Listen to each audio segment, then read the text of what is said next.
Welcome back, and we just continue our discussion on the anti-graft war, particularly the issue of the arrest of some judges. And let's go to Mr. Weche. What's your take on all of this that has unfolded? Well, thank you for the opportunity. I'll build my discussion on this from the foundation, not from the rooftop. The judge's arrest is one among several others. In fact, there are two prominent issues on the anti-graft during the recent news reports. Patience Jonathan is on one side, which is very, very fundamental. I will dwell so much on that.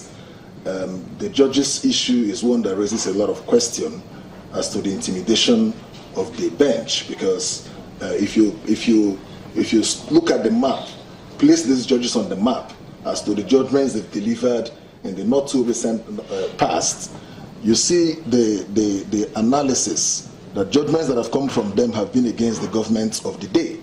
And remember what Mr. President said during his first presidential media chat over disobedience of court orders as it touches on Dasuki and Nnamdi Kanu and the rest of them. That is to say, the issue of the collapse of the rule of law being fundamental, and people have raised a lot of questions, to that effect. And, dwelling on the issue of the fight against corruption, because that's what this is all about. What is the fight indeed against corruption? Now let's look at the powers conferred by the Constitution or the Act establishing the EFCC.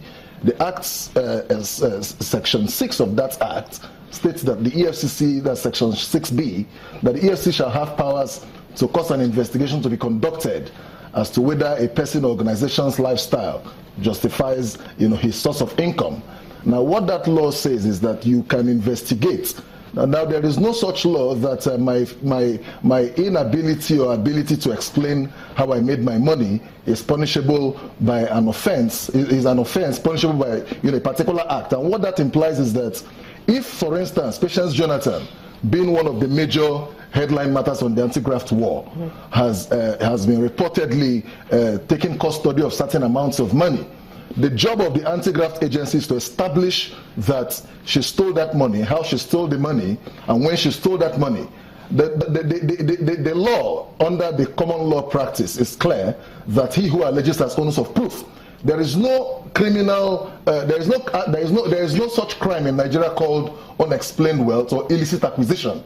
Our criminal laws are very, very clear, and that's why some of us have raised questions on the powers of the EFCC. I beg your pardon. I need to butt in here. Yes. But we have a lawyer in the House. Is that true? That's not true. That there is no law that requires you to explain the source of your wealth? There is no such law. That's not true. Let him cite the provision in our constitution or in any criminal law. That's not cite true. it. There is no such law. I don't need to be. Sorry to interject. We are not talking morality here. We're talking express law. provisions of law. Yes. It's not a question of whether he's lawyer. That is why I asked the lawyer. We're talking about ignorance of the law not being an excuse. We're also studying legal documents. What the law expects you to do, if you have accused me of having monies that do not belong to me, the burden of proof is on you to show. Just as in the case of Patience Jonathan, she has claimed that certain monies in Skybank belongs to her. As such, what the EFCC must do is not just about saying you have monies that you cannot explain.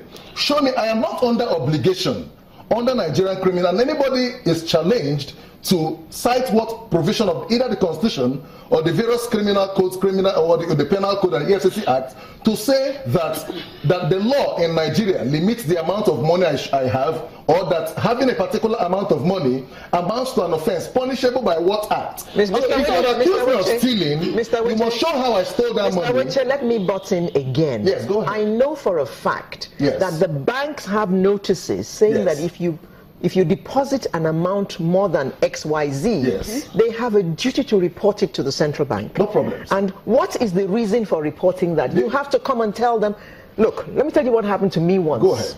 I had to pay for a property. Yes. The bank wanted me to explain to them how I got the money I was going to use to pay for the property. Yes. This is money that came into their bank. Yes. From some of my investments. Yes. And I had to write to them explaining how I got that money with proof of the sale of my shares, the amount I sold them for, So if they can go to such lengths to bother me, yes, who paid in yes, a simple 15 million yes, naira, yes, what is that in the scheme of things? It's a simple bank policy. It's not the Nigerian law. Let's state this clearly. Sorry. Now let me. The bank policy, I suppose, arises from a law. Crime. It's not a crime. Strictly put, it's not a crime. If I could not prove how I got those monies, would I not have been arrested? The thing about legal narrative is this, madam. The thing about legal narrative is this. If you question my source of wealth, I have a right to remain silent and not answer you. And the law does not say that my inability to answer that question amounts to a crime. And that's why I've told you clearly here, it's not morality. Before we just because if you're in court engaging this matter, the way you're looking at it is not what the court will look at. Okay. Because the court will ask you, show me what provision criminalizes an individual's inability to explain how he made his money. Because if you've accused me or suspected for any reason that I stole money, you who have accused me must prove that I stole that money. You must inform me, because an accused person must very well be before we move on to we need to bring in Mr. Tietie now, who's also a lawyer. Go ahead. To weigh in on this. Mr. Tietie? To weigh in on, it's not true. What is not true? No, prove otherwise now. It's a very simple Mr. Tietie, we're listening to you. Prove otherwise.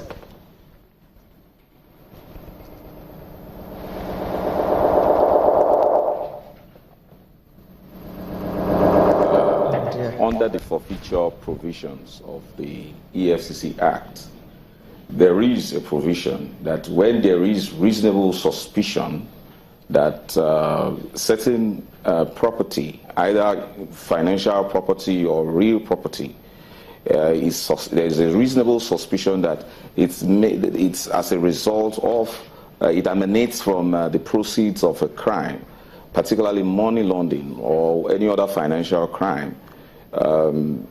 The commission can actually initiate some form of investigation. The idea is that in trying to do that, because the Act makes provision for what we call tracing of property, and in order to find out the source and to know whether the source of the wealth is legitimate, it's according to law, or it is not as a result of a proceed of a financial crime, or emanated from monies that came from